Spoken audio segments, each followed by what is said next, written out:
Dear students, welcome to AK Rai Basic English class. আমরা tense শুরু করেছি। আগের দিন আমরা প্রেজেন্ট ইনডিফিনাইট সম্পর্কে বা সিম্পল প্রেজেন্ট টেন্স সম্পর্কে জেনেছি। টেন্সের প্রকারভেদ জেনেছি, নাম্বার পার্সেন্স জেনেছি। তাও একবার মনে করিয়ে দিই, কেমন? পার্সেন্স তিনটি, first person, second person, third person. First person আমি আমরা, ফার্স্ট পার্সন। তুমি তোমরা, সেকেন্ড পার্সন। সে তারা বা যে কোনো নাম, থার্ড পার্সন। ঠিক, একটি বা একজনকে বোঝালে সিঙ্গুলার নাম্বার, একের বেশি বা একজনের বেশি বোঝালে প্লুরাল নাম্বার। টেন্স ক্রিয়ার কাল, অর্থাৎ কোনো কাজ কোন সময়ে ঘটছে যা দেখে আমরা বুঝতে পারবো সেটিকেই বলা হবে টেন্স বা ক্রিয়ার কাল। কেমন? তো আমরা টেন্সের প্রকারভেদ জেনেছি। টেন্স কয় প্রকার বলো? 3 প্রকার। কি কি? Past tense, present tense, future tense. Past tense মানে অতীতকাল, আমি কলকাতা গিয়েছিলাম। প্রেজেন্ট টেন্স বর্তমানকাল, আমি কলকাতা যাই। ফিউচার টেন্স ভবিষ্যৎকাল, আমি কলকাতা যাব। কেমন? এখন এটাও জেনেছি যে প্রত্যেকটা টেন্সকে 4 ভাগে ভাগ করা হয়। কি কি? Indefinite, continuous, perfect, perfect continuous. যেমন present indefinite, present continuous, present perfect, present perfect continuous. অতীতকালের কথা বললে past indefinite, past continuous, past perfect, past perfect continuous. Future indefinite, future continuous, future perfect, future perfect continuous. আমরা present টেন্সটা দিয়ে শিখব। Present টেন্সটি ভালো করে যদি শিখতে পারি তাহলে আমাদের অন্য কোনো টেন্সগুলো কোনো ব্যাপার নয়। আগের দিন আমরা প্রেজেন্ট ইনডিফিনাইট সম্পর্কে জেনেছি। বাংলাতে আমরা প্রেজেন্ট ইনডিফিনাইট কি করে চিনব সে কথাও বলেছি। কি করে চিনব?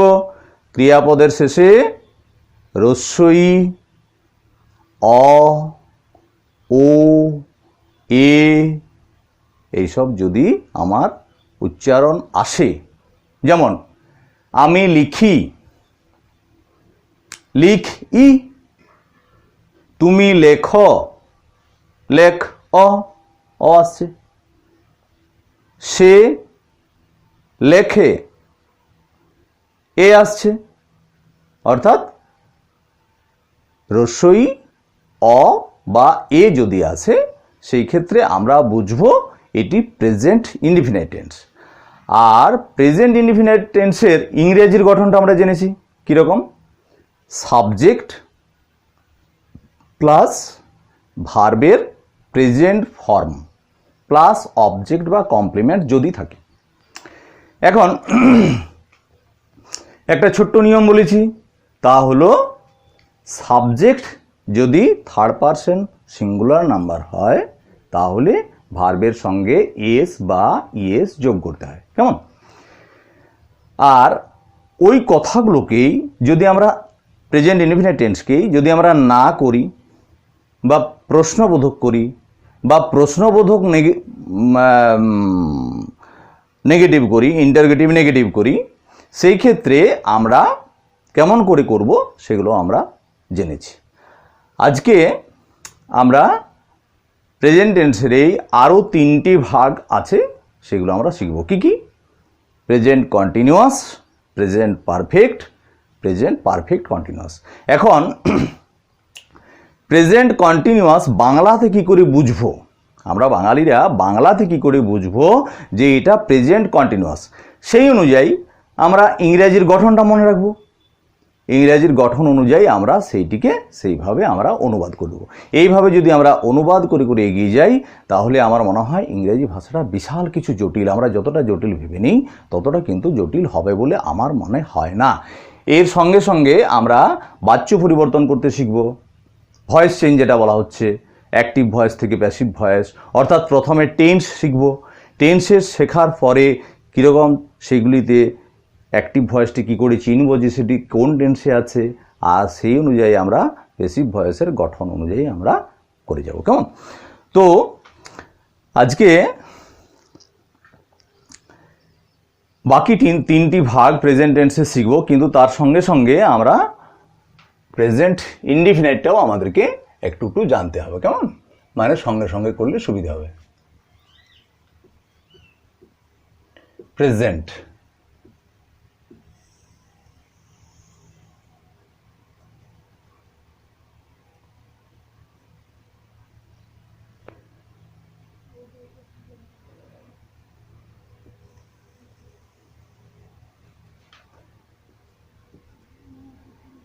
Present indefinite.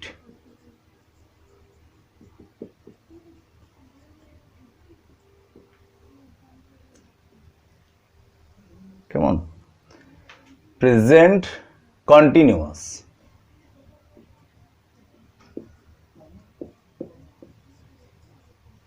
প্রেজেন্ট তো লেখা আছে, শুধু কন্টিনিউয়াস লিখলেই হবে।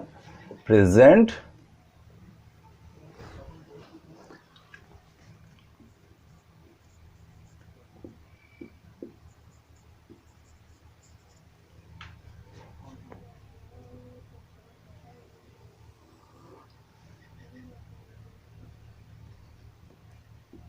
পারফেক্ট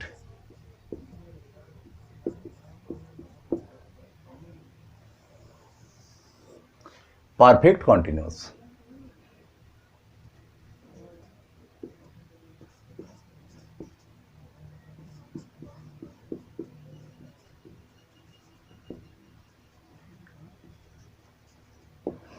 কেমন? যেমন যদি বলি present indefinite, present continuous, present perfect continuous. এখন যদি ইনডিফিনাইটে আমি বলি যে আমি লিখি, অর্থাৎ তাহলে কেমন বলবো কথাটা? আমি লিখি, আমি লিখি, ওই যে লিখ ই। আচ্ছা, আগে আমি বুঝি আগে যে এগুলো আমরা বাংলাতে কি কি আমাদের দেখে বুঝবো। কেমন? যদি রস্যই ও অ এ অন্তুস্থ এরকম থাকে ক্রিয়াপদের শেষে, আমি লিখি, লিখ ই। কন্টিনিউয়াসে কথাটা কেমন হবে? কন্টিনিউয়াসে কথাটা কেমন হবে বলো? আমি লিখছি বা আমি লিখিতেছি। কেমন? অর্থাৎ আমার কি এলো? ছি বা তেছি, ছি শুধু বা তেছি আসবে, লিখিতেছি। কেমন? ছি বা তেছি। ওই কথাটাই যদি পারফেক্টে বলি তখন কেমন বলবো? পারফেক্টে হচ্ছে কি, কাজটা সবেমাত্র শেষ হয়েছে। কন্টিনিউয়াসে বলছি কাজটা চলছে। আমি লিখিয়াছি বা লিখেছি, অর্থাৎ কেমন বলছি না, এছি বা ইয়াছি। কেমন? এছি বা ইয়াছি। আর ওটাতে হচ্ছে আমি আগে কাজটা শুরু করেছি, বর্তমানে চলছে, শেষ হয়ে যায়নি। এখানে যেমন শেষ হয়ে গেছে, এইমাত্রই শেষ হয়েছে বোঝাবে। ওখানে যেমন যদি বলি আমি 1 ঘন্টা ধরে লিখছি, আমি 1 ঘন্টা ধরে লিখছি, তার মানে কি বোঝাচ্ছে না, আমি 1 ঘন্টা আগে কাজটা শুরু করেছি, এখনো চলছে, কাজটা তো শেষ হয়ে যায়নি। আমি 2 দিন ধরে পড়ছি, গল্প বইটি আমি 2 দিন ধরে পড়ছি, 2 দিন আগে শুরু হয়েছে, কাজটা চলছে, পড়া কাজটা এখনো শেষ হয়ে যায়নি। কেমন? তেমনি আমি যদি বলি যে আমি 9টা থেকে লিখছি, এখন 10টা বাজে, যদি তাহলে 9টা থেকে 10টা 1 ঘন্টা হচ্ছে, কিন্তু সেই 9টায় শুরু হয়েছে, এখন 10টা বাজছে, চলছে, আবার চলতেই থাকবে, বলা তো নেই যে শেষ হয়ে গেছে বলে। সেরকম যদি বোঝায় তখন কিন্তু হবে প্রেজেন্ট পারফেক্ট কন্টিনিউয়াস টেন্স। কেমন? ওইটার বাংলাটা আমি আর লিখছি না, ওইটার ভাবটা দেখে বুঝতে হবে যে কোনটা প্রেজেন্ট, অর্থাৎ অতীতে শুরু হয়ে বর্তমানে চলছে, অর্থাৎ কন্টিনিউয়াসের ভাবটা থাকবে। কেমন? অর্থাৎ এইরকমই হবে, বাংলাটাতে এইরকমই থাকবে। কেমন? ইংরেজির গঠনটায় আসছি পরে। তেমনি আমি লিখছি বা লিখিতেছি, তুমি লিখছো বা লিখিতেছ, অর্থাৎ সেই ক্ষেত্রে ছ বা তেছ এরকম থাকবে, ছ বা তেছ থাকতে পারে। অর্থাৎ তুমি লিখছো, তোমার কাজটা, লেখা কাজটা চলছে, তুমি লিখিতেছ, একই কথা। এখানে পারফেক্টে কি হবে? ইয়াছি, ইয়াছ, তুমি লিখিয়াছ বা এছ। কেমন? তুমি লিখিয়াছ বা এছ, এ ছ বা ইয়াছ। কেমন? এছি বা ইয়াছি, লিখিয়াছি, লিখেছি, লিখেছি, লিখিতেছ বা লিখছ কন্টিনিউয়াস, লিখিয়াছ, লিখিয়াছ, সরি এটা আছ, আছ বা ইয়াছ। আর ছ বা তেছ, ছে বা তেছে। কেমন? কিরকম? না সে লিখছে, ছে হতে পারে বা তেছে হতে পারে। কেমন? এখানে হবে লিখিয়া, লিখিয়া আছে, আছে, আছে বা ইয়াছে, ইয়াছে। ঠিক আছে? বাংলাটা তাহলে আমরা চেনার উপায় আমি বললাম, কীভাবে আমরা বাংলার চিনব। ইংরেজির গঠন এখানে আমরা শিখেছি সাবজেক্ট প্লাস ভার্ব। ভি বলতে আমরা ভার্বকে বোঝাচ্ছি, হ্যাঁ, আর পুরোটা লিখছি না। ভার্বের, ভার্ব প্লাস অবজেক্ট বা কমপ্লিমেন্ট। এখানে ভার্বের প্রেজেন্ট কি ফর্ম থাকবে? প্রেজেন্ট। যেমন আমি লিখি, আমি লিখি, এখানে কি হবে? আমি সাবজেক্ট, লিখি রাইট ভার্ব। এখানে গঠনটা বলি সাবজেক্ট, এস বলতে সাবজেক্ট বলছি কিন্তু, হ্যাঁ, কর্তা, প্লাস একটা জিনিস থাকবে এম, ইজ, আর। এইগুলোকে বলে অক্সিলারি ভার্ব বা সাহায্যকারী ক্রিয়াপদ। কন্টিনিউয়াস টেন্স গঠন করতে গেলে এইগুলি লাগবে। আর কি লাগবে? ভার্ব যুক্ত আইএনজি। একদম সোজা। তাহলে কটি ভাগ হলো? একটি, দুটি, তিনটি। কেমন? আমি লিখছি, আমি লিখছি, এই যে লিখছি বা লিখিতেছি, এই কথাটাকে আমি লিখছিটাকে এরকম বলতে পারি, লিখিতেছি, আমি লিখিতেছি হতে পারে। তখন কি হবে গঠন? সাবজেক্ট আই, আই হলে এম হয়, first person singular number am, third person singular number is, বাকি সব ক্ষেত্রে আর। ব্যাস। এই যে আমাদের তিনটের মধ্যে অনেক সময় আমাদের একটা কনফিউশন আসতে পারে যে কোথায় এম, কোথায় ইজ, কোথায় আর বসাবো। আমরা নাম্বার সব পার্সেন্ট শিখেছি, সেই অনুযায়ী ফার্স্ট পারসন সিঙ্গুলার নাম্বারের ক্ষেত্রে am, I am, verb right, তার সঙ্গে আইএনজি যোগ। এইখানে একটুখানি আরো কথা আছে, বলছি। আই এম রাইটিং, প্রথমে আমি রাইট লিখলাম, শেষে ই আছে। ভার্বে যদি শেষে ই থাকে, সেই আইএনজি যোগ করার আগে ইটাকে তুলে দেবো, কেমন? যেমন ড্রাইভ, ড্রাইভিং, কামিং, কাম, কামিং, হতে পারে লাভ, লাভিং, LOVE, যখন লাভিং হবে আইএনজিটা উঠে যাবে, কেমন?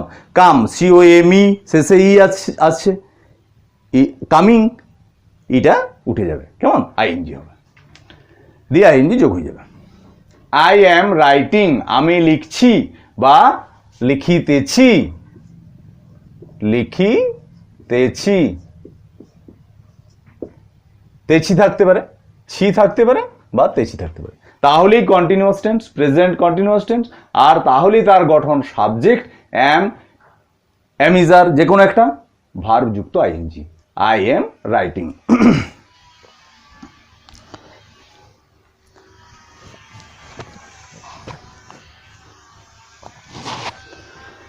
এখন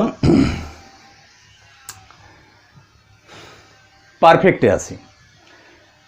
আমি লিখি, আমি লিখছি, আমি লিখিয়াছি বা আমি লিখেছি, এছি, আমি লিখেছি, লিখেছি বা আমি লিখিয়াছি, এছি, তাহলে এখানে কি হচ্ছে? ছি বা তেছি, এখানে এছি, কেমন? বা ইয়াছি, কেমন না? হ্যাঁ, তার আগে এখানে একটুখানি গঠনটা বলে দিই। ওটা তো ইংরেজি, বাংলা চেনার উপায় আমি বুঝলাম। বাংলাতে আমি বুঝে যাব যে এটা প্রেজেন্ট পারফেক্ট টেন্স না প্রেজেন্ট কন্টিনিউয়াস টেন্স না প্রেজেন্ট ইনডেফিনাইট টেন্স। এখন ইংরেজিতে আমি সেটা কিভাবে অনুবাদ করব, কেমন?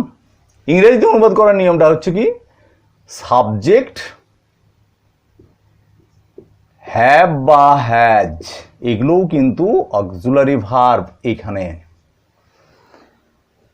এগুলো কিন্তু আমরা প্রেজেন্ট ইনডিফিনিট, আমার আছে আই হ্যাভ, প্রিন্সিপাল ভার্ব, কিন্তু এখানে এই হ্যাভ পারফেক্ট টেন্স গঠন করা, প্রেজেন্ট পারফেক্ট টেন্স গঠন করার জন্য কাজে লাগছে। এটা কিন্তু এখানে অক্সিলারি ভার্ব, ওগুলো পরে বলবো।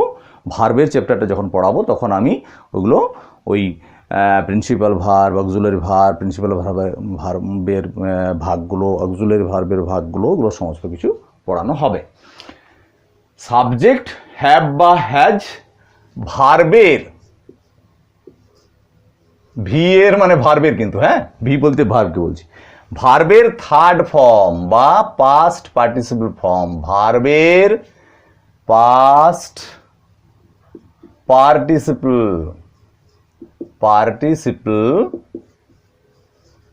ফর্ম, এইটি কিন্তু খুব গুরুত্বপূর্ণ বিষয়। এইটি তুমি ক্লাস 4 থেকে 12 ক্লাস পর্যন্ত যে কোনো গ্রামার বইয়ে দেখবে আছে। তার মানে কত বড় গুরুত্বপূর্ণ জিনিস বুঝতে পারছি। কীরকম? ভার্বের থার্ড ফর্মটা কোথায়, কীভাবে কোথায় থাকছে না, এখানে আমি একটু লিখি, রাইট, এটা হচ্ছে প্রেজেন্ট ফর্ম, রোট,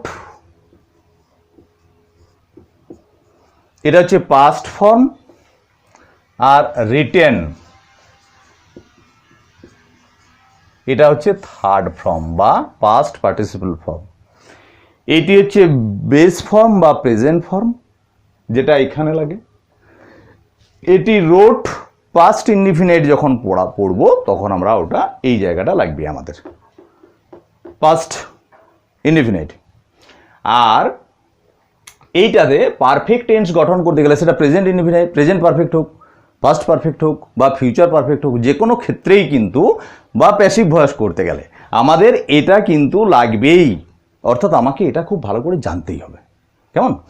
রাইট, রোট, রিটেন, তাহলে সাবজেক্ট হ্যাভ বা হ্যাজের একটা, যে কোনো একটা, আর ভার্বের পাস্ট পার্টিসিপল। তাহলে হ্যাভ কোথায় আর হ্যাজ কোথায় ছোট্ট করে বলে দিই।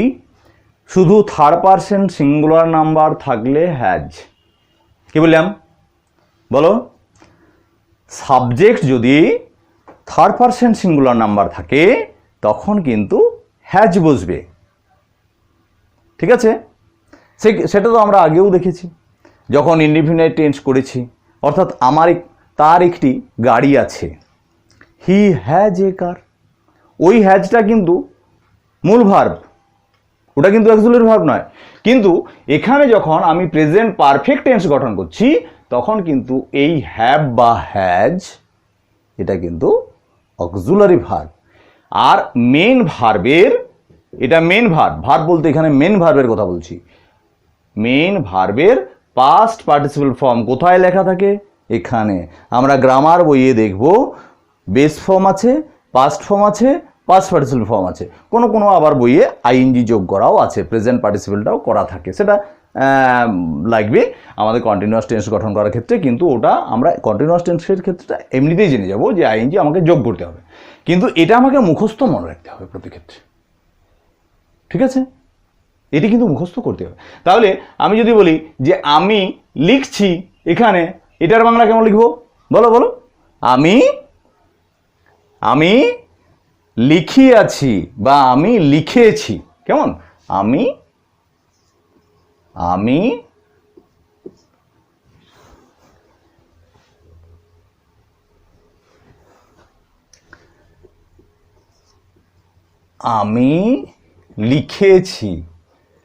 লিখেছি, বা লিখিয়াছি, সাধু ভাষা।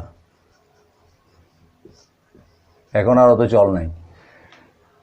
আমি লিখেছি, লিখেছি হয়ে গেছে লিখেছি। আমি আমি লিখিয়াছি। ঠিক, সেক্ষেত্রে যদি বলি আমি লিখছি দিয়ে আর আমি যদি এটা বসাই দিই, গেল। যাই হোক, তো এর গঠন অনুযায়ী এবারে অনুবাদ করি। সাবজেক্ট আই, শুধু থার্ড পারসন সিঙ্গুলার নাম্বার হলে হ্যাজ, বাকি সব ক্ষেত্রে কিন্তু হ্যাভ। কেমন? তাহলে আই হ্যাভ, সাবজেক্টে হ্যাভ বা হ্যাজের হ্যাভ, ভার্বের এর মানে ভার্বের পাস্ট পার্টিসিপল এখানে আছে, আই হ্যাভ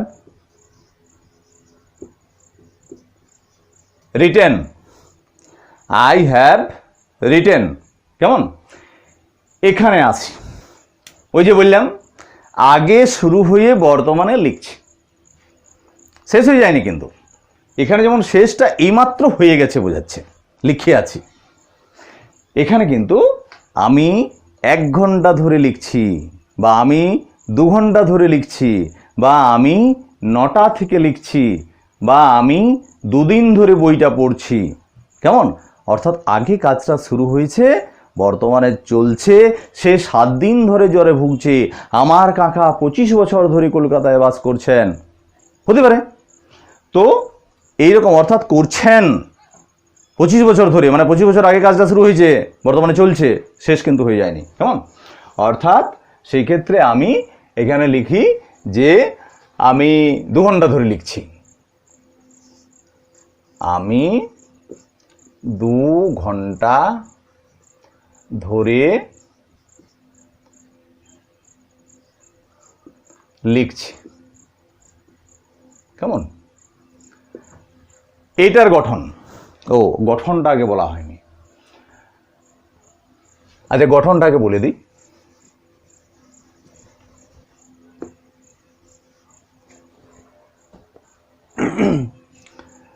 সাবজেক্ট প্লাস, হ্যাঁ এটা কিন্তু এই কন্টিনিউয়াস, যেহেতু এখানেও কন্টিনিউয়াসের কথা আছে, বাংলাটা কিন্তু কন্টিনিউয়াসের মতোই হবে। ঠিক আছে, বাংলা কিন্তু এর মতো কিন্তু হয়ে যাবে না, বা এর মতোও হবে না, কন্টিনিউয়াসের মতো বাংলাটা হবে। কিন্তু কাজটা শুরু হয়েছে আগে, বর্তমানে চলছে, ভবিষ্যতেও চলতে থাকতে পারে, এরকম যদি বোঝায়, খুব সাবধান। তাহলে সাবজেক্ট গঠনটা কেমন? হ্যাভ বিন, এটা একটা বিন যোগ হচ্ছে, বা হ্যাজ বিন,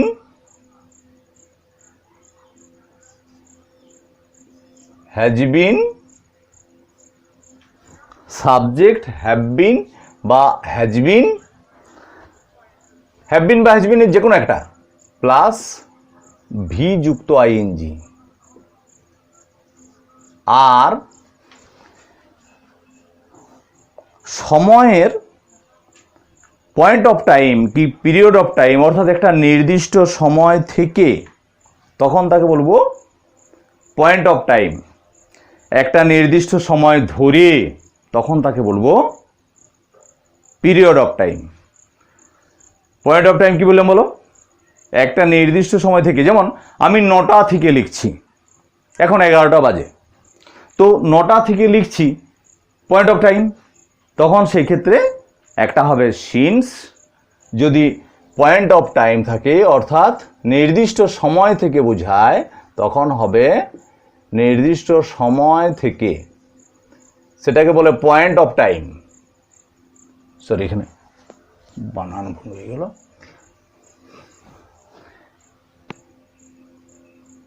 নির্দিষ্ট সময় থেকে, যেমন যদি বলি 9টা থেকে, তখন নির্দিষ্ট সময় 1905 সাল থেকে বা 2010 থেকে হতে পারে, সেইটা হচ্ছে নির্দিষ্ট সময় থেকে। নির্দিষ্ট সময় থেকে হলে সিন্স, আর সময়ের ব্যাপ্তি বোঝালে, মানে কতক্ষণ সময় ধরে বোঝালে, ঠিক আছে, সময়ের ব্যাপ্তি যদি বোঝায়, সময়ের ব্যাপ্তি মানে কতক্ষণ ধরে বোঝালে আর কি, হ্যাঁ, ধরে, এটা কতক্ষণ ধরে এরকম যদি বলা হয়, হ্যাঁ, তখন সেইটাখানে হবে ফর, ঠিক আছে। হ্যাঁ, সময়, যেমন আমি 2 ঘন্টা ধরে লিখছি, এইটাতে আমি বলি যে আমি 9টা থেকে লিখছি, কেমন? আচ্ছা, এটা মুছে দিই, একটু লেখা হোক। আমাকে অনেক সময় বোর্ডে ঢেকে যায়, তো যার ফলে বোর্ডটা দেখা যায় না, সেই জন্য, ঠিক আছে। তো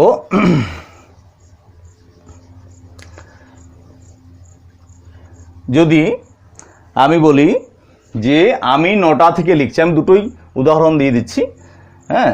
আচ্ছা, আমি এখানে একটু জায়গা নিয়ে নিই, ওইটা ধরুন আমি এখানে একটু জায়গা নিয়ে নিচ্ছি, কেমন? এটার কিন্তু এটা নয়, এইটার জায়গাটা আর কি, হ্যাঁ। যেমন আমি 9টা থেকে লিখছি, আমি 9টা থেকে লিখছি। দেখো, সেই বলছি, আমি 9টা থেকে লিখিতেছি বা লিখছি, তাহলে এই বা তেছি কোথায় আছে? কন্টিনিউ আছে। তাহলে কেমন অনুবাদটা কেমন হবে? সাবজেক্ট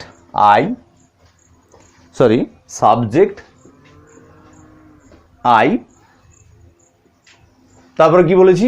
হ্যাভ বিন বা হ্যাজ বিন, কেমন? আই হ্যাভ বিন, তারপরে কি বলেছি? ভার্ব যুক্ত আইএনজি, অর্থাৎ আই হ্যাভ বিন রাইট, ওই যে রাইটিং এর ওই যে বললাম যে ইটা হবে না, I have been writing, WRITING, কেমন? TEING দিলে কিন্তু ভুলে যাবে। তো আই হ্যাভ বিন রাইটিং 9টা থেকে, নির্দিষ্ট সময় থেকে, সিন্স 9 ও, ঠিক আছে, সকাল 9টা থেকে হলে সিন্স 9 AM, ঠিক আছে। I have been writing since 9 o'clock, বোঝা গেল? কোনো অসুবিধা নেই। যদি বলি আমি 2 ঘন্টা ধরে লিখছি, আমি 2 ঘন্টা ধরে লিখছি, আমি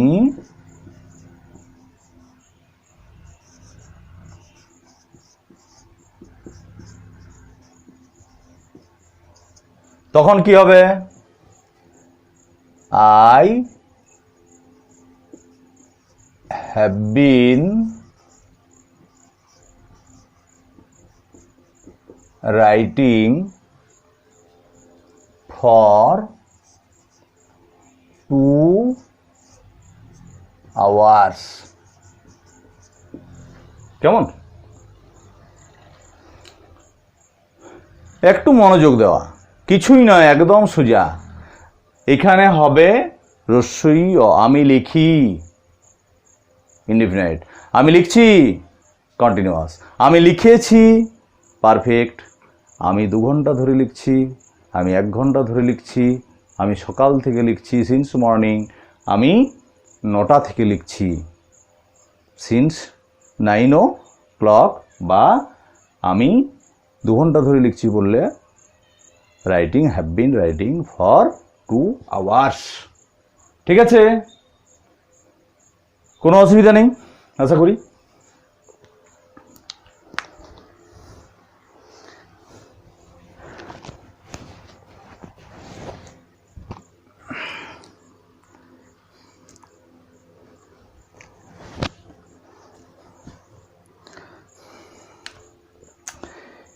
কতকগুলি ভার্ব আছে, এবার প্র্যাকটিস, কেমন, প্রচুর প্র্যাকটিস করতে হবে, তাহলেই রপ্ত হবে। যে যত বেশি প্র্যাকটিস করবে তার তত বেশি রপ্ত হবে। এবার ওই নাবাচক আর প্রশ্নবোধকের কথা একটুখানি বলবো, তো তার মধ্যে তার আগে একটুখানি ছোট্ট একটা জিনিস বলে দিই। কতকগুলো আছে যেগুলোর কন্টিনিউয়াস টেন্স হয় না, যেমন আমাদের ইন্দ্রিয় গ্রাহ্য যে সমস্ত ভার্বগুলো আছে, কি কি, যেমন আমাদের চক্ষু, কর্ণ, নাসিকা, জিহ্বা, ত্বক, এই আমাদের 5টি ইন্দ্রিয়। চোখ দিয়ে আমরা কি করি, দেখি, সি, এটা কিন্তু কন্টিনিউয়াস টেন্স হবে না, মানে সিইং হবে না। যেমন আমি একটি পাখি দেখছি, তখন আমি কিন্তু বলবো আই সি এ বার্ড। তুমি ছবিটা দেখছো, ইউ সি দ্য পিকচার। সে গাছটি দেখছে, হি সিজ দ্য ট্রি। ঠিক আছে, এইরকম হিয়ার, কান দিয়ে আমরা কি করি, শুনি, হিয়ার, হিয়ার আইএনজি যোগ হয়ে হবে না, কন্টিনিউয়াস করতে ওই প্রেজেন্ট ইনডিফিনিটের ফর্মটা লিখেই হয়ে যায়। টেস্ট, স্মেল, স্মেল চক্ষু, কর্ণ, নাসিকা, নাক দিয়ে কি করি, গন্ধ শুকি, তার ইংরেজি স্মেল, স্মেলিং হয় না। টেস্ট, টেস্টিং হয় না, টেস্ট, কেমন। আর ফিল, এটারও কন্টিনিউয়াস হয় না। এছাড়া তার মানে কি দাঁড়ালো না, যেগুলোর কন্টিনিউয়াস হয় না, অর্থাৎ যেগুলোকে আইএনজি যোগ করে কন্টিনিউয়াস করা যায় না, যেগুলো ইনডিফিনাইটের ফর্ম লিখে দিলেই কন্টিনিউয়াস বোঝায়, সেগুলো হচ্ছে কি, যেমন সি, কেমন, হিয়ার, স্মেল, টেস্ট,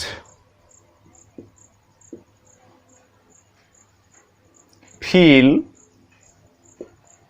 এছাড়া যেমন বিলিভ, আমি তোমাকে বিশ্বাস করছি, আই এম বিলিভিং ইউ, ভুল, আমি তোমাকে বিশ্বাস করছি, আমি তোমাকে বিশ্বাস করছি, I believe you.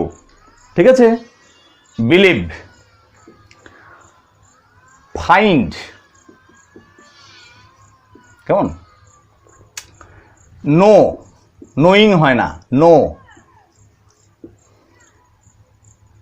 Want, wish, wishing হয় না।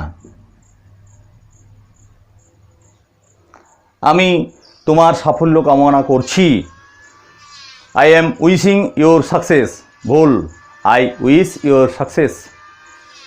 ঠিক,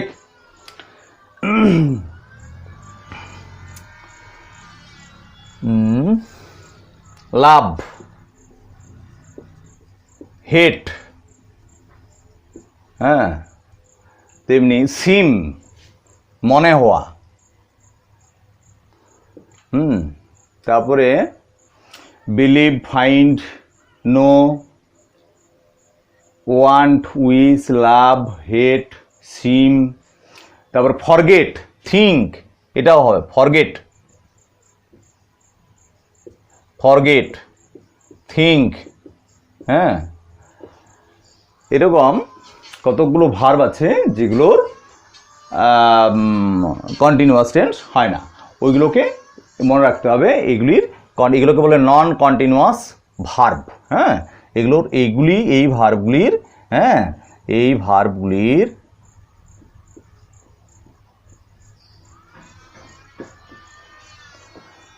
present continuous tense, continuous tense হয় না।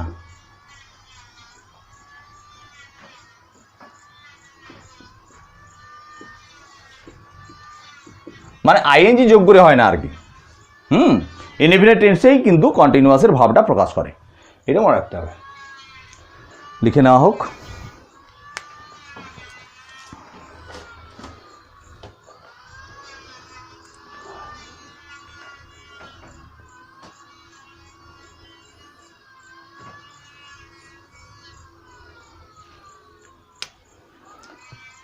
লাইক,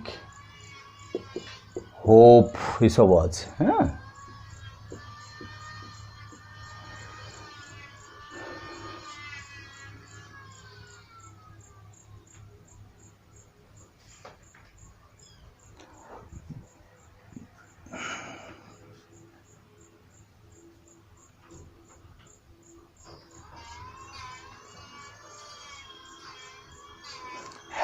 হ্যাবটারও হয় না, হ্যাবটার হয় না। হ্যাঁ, হ্যাবেরও ওইরকম কন্টিনিউয়াস টেন্স করা যায় না, ঠিক আছে। ওকে, তাহলে এগুলো বুঝলাম। আরেকবার বলি, বর্তমানকালে হয় বোঝালে ইনডিফিনাইট, অনির্দিষ্টভাবে এবং চিরন্তন সত্য। চিরন্তন যেমন পৃথিবী সূর্যের চারিদিকে ঘোরে, সূর্য পূর্ব দিকে উদিত হয়, পশ্চিম দিকে অস্ত যায়, এরকম যে কথাগুলো। এছাড়া নিত্য নৈমিত্তিক হয়তো ঘটনা ঘটে, যেমন গরু আমাদের দুধ দেয়, কাউ গিভস আস মিল্ক, কেমন। তো এরকম ঘটনা বোঝালে কিন্তু আমাদের ইনডিফিনাইট টেন্স হয়। বর্তমানকালে কাজটা চলছে, আমি লিখছি, তুমি পড়ছো, সে দেখছে, ছেলেটি মানচিত্র আঁকছে, তারা আসছে, লোকগুলি যাচ্ছে, তারা সাহায্য নিচ্ছে, ধনী লোকটি সাহায্য করছে, এরকম যদি অনেক, মানে বর্তমানকালে কাজটা চলছে যদি বোঝায়, সেইটাই তখন হচ্ছে কন্টিনিউয়াস। কন্টিনিউয়াসের গঠন সাবজেক্ট, অ্যাম ইজ আর, ভার্বের সঙ্গে আইএনজি। পারফেক্ট, আছি, আছো, আমি লিখিয়েছি, তুমি দেখেছো, সে পড়েছে, বিমান এসেছে, ছেলেটি মানচিত্র এঁকেছে, লোকটি টাকাগুলি গুনেছে।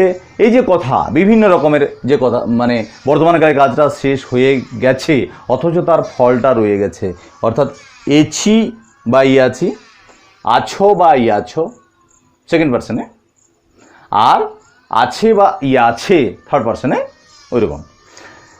আর অতীতে শুরু হয়েছে, আগে শুরু হয়েছে, বর্তমানে চলছে, একটু লেখা হয়নি, আগে শুরু হয়ে বর্তমানে চলছে, এরকম লেখা চলায়। আগে শুরু হয়ে মানে কাজটি আর কি। হ্যাঁ, আগে শুরু হয়ে বর্তমানে চলছে, বর্তমানে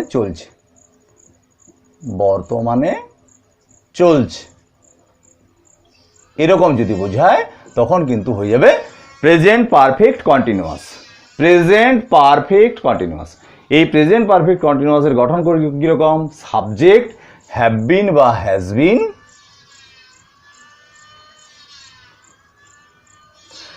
সাবজেক্ট, তারপরে হ্যাভ বিন বা হ্যাজ বিন, ওই যে অবলিক দেওয়া আছে না, এটা বোঝাচ্ছে হয় এটা না হয় এটা, ভার্বের সঙ্গে আইএনজি যোগ, কেমন। এইবার আমি বলি যে কোথায় হ্যাভ বিন, কোথায় হ্যাজ বিন, বা কোথায় অ্যাম ইজ, কোথায় অ্যাম, কোথায় ইজ, কোথায় আর, একটু বলে দিই, এটা মুছছি।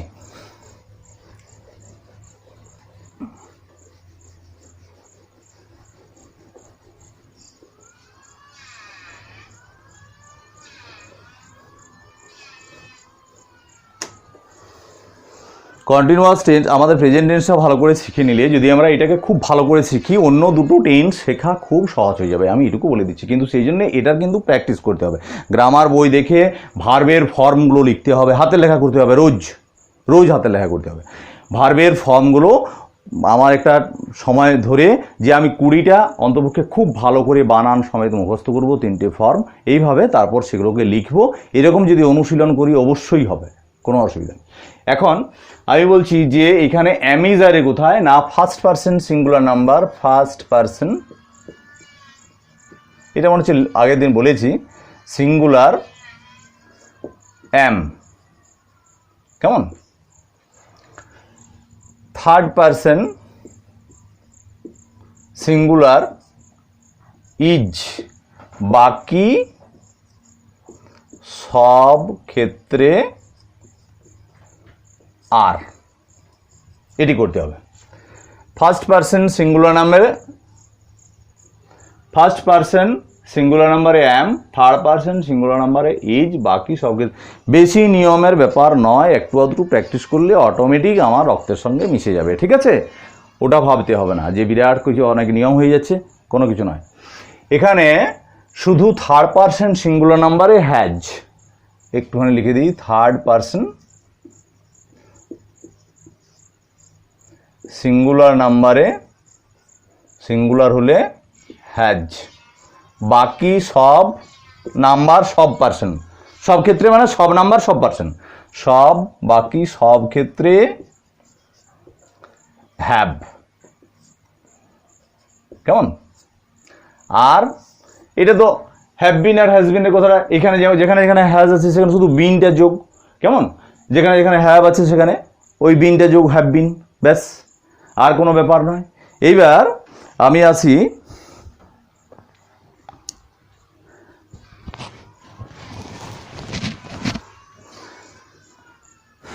আমরা তো এগুলো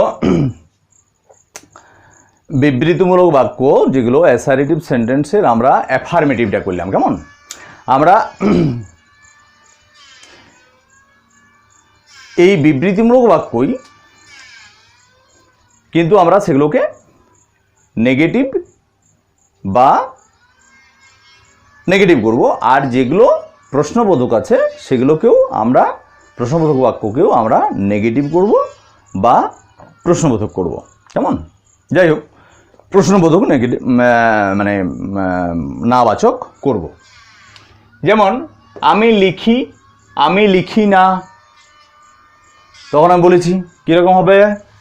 আই ডু নট রাইট। এখানে ডুটি অক্সিলারি ভার্ব বসলো। সে লেখে না, তুমি লেখো না, ইউ ডু নট রাইট। সে লেখে না, সে লেখে হলেও তো হি রাইটস, সে লেখে না, তখন হয়ে যাবে, বলো, আগের দিন পড়া হয়েছে ডাজ নট রাইট, কেমন? সে লেখে না, তখন হবে লেখে না, তখন হয়ে যাবে হি ডাজ নট রাইট। ওই যে বললাম সে লেখে না, হি ডাজ নট রাইটস, যদি লিখে দিই তাহলে লিখ গেল, কারণ এখানে ওই যে বললাম সেই রাইটের এসটি এখানে গিয়ে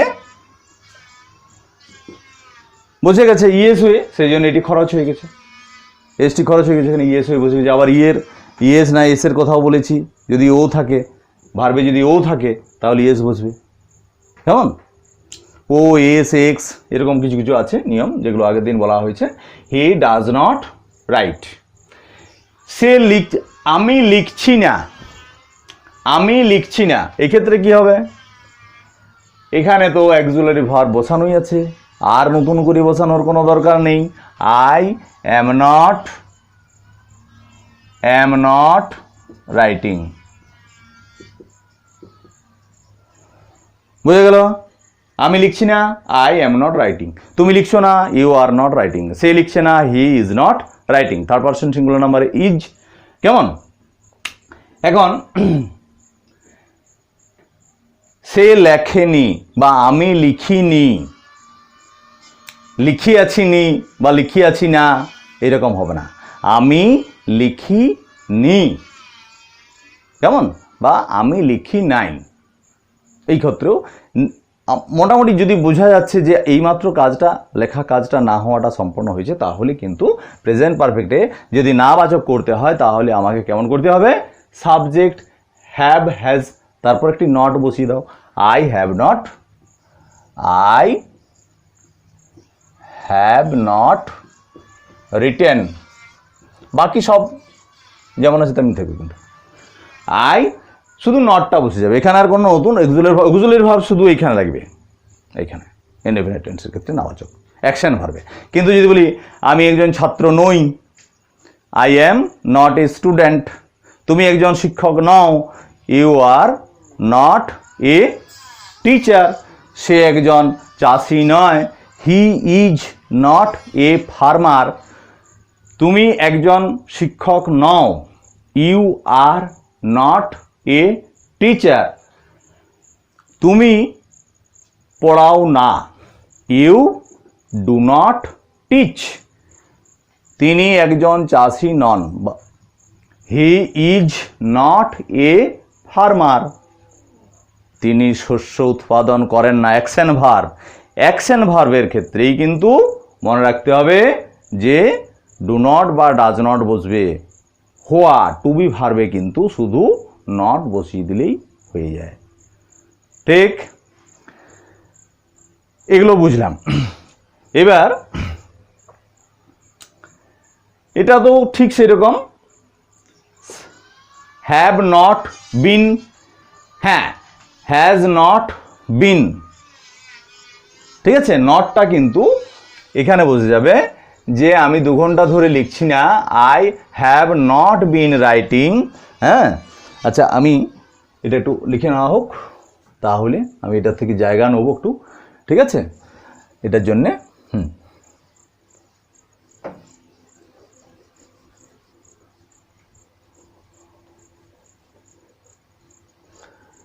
কীরকম না, এইখানে আমি 2 ঘন্টা ধরে লিখছি না, তখন যদি আমি বলি যে I have not been writing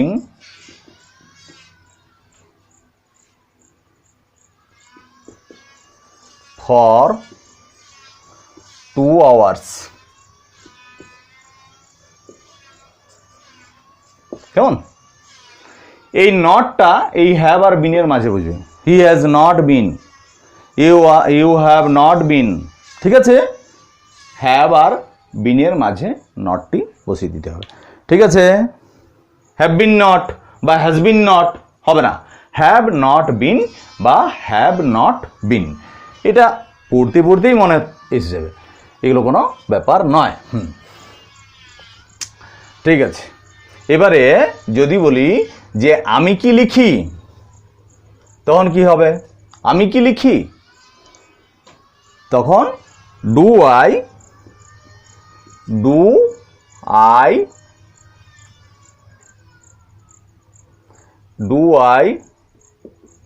right, ডুটি সামনে, ডু অক্সিলারি ভার্ব বসাতে হলো।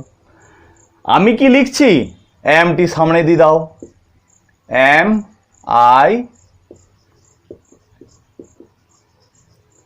আমি কি লিখেছি,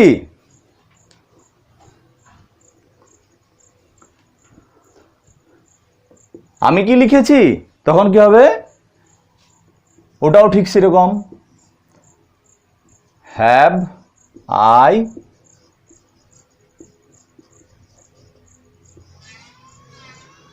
রিটেন বা have you written, has he written, এখানেও ঠিক সেরকম, have I been writing, have I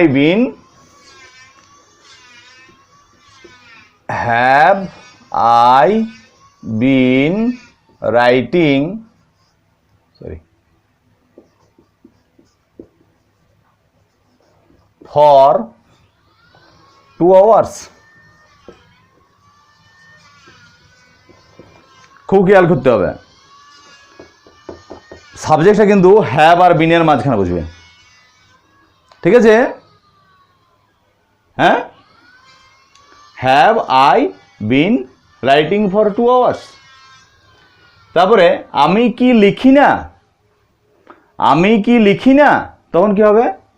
do I not right, আমি কি লিখছি না, এম আই নট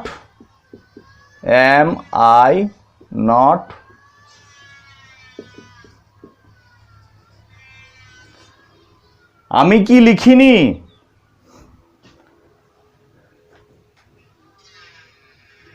এটা মুছে দিই।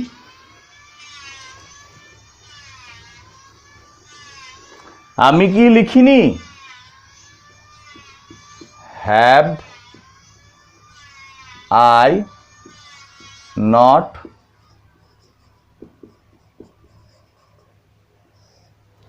আমি কি 2 ঘন্টা ধরে লিখছি না, হ্যাভ আই নট বিন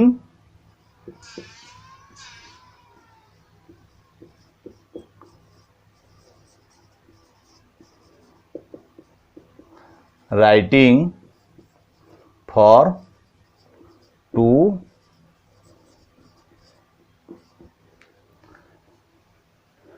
ঠিক আছে, have I not been writing for 2 hours. এখানে নটটা সাবজেক্টের পরে বসবে, ঠিক আছে। হ্যাঁ, কিন্তু ওই যে যদি সাবজেক্ট প্রোনাউন হয় তাহলে কিন্তু নটটা ঠিক তারপরে বসবে, প্রোনাউনের পরে। আর যদি আগে হয় তাহলে, যদি এটা নাউন হয় তাহলে কিন্তু নটটা, যেমন রাম কি 2 ঘন্টা ধরে পড়ছে না, has not Ram been reading. Ram কি 2 ঘন্টা ধরে পড়ছে না, has not Ram been reading for 2, বা রাম কি সকাল থেকে পড়ছে না, has not Ram been reading since morning, সকাল থেকে, সিন্স মর্নিং, ঠিক আছে। হ্যাঁ, তাহলে আমরা এইগুলির শিখলাম যে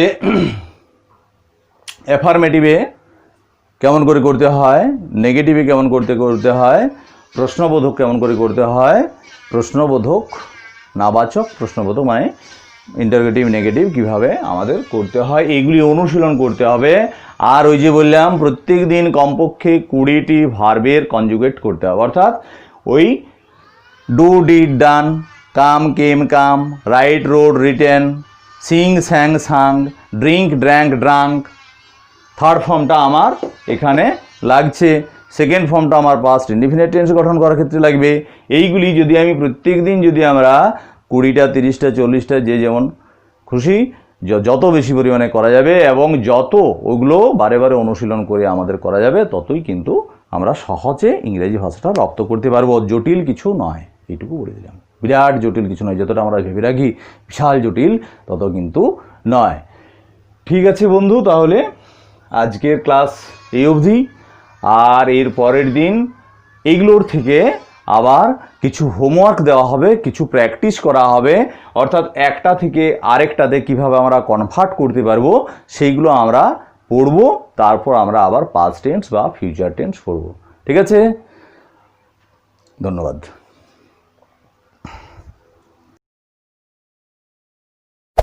Hey there. Subscribe to my channel. And also press this bell icon.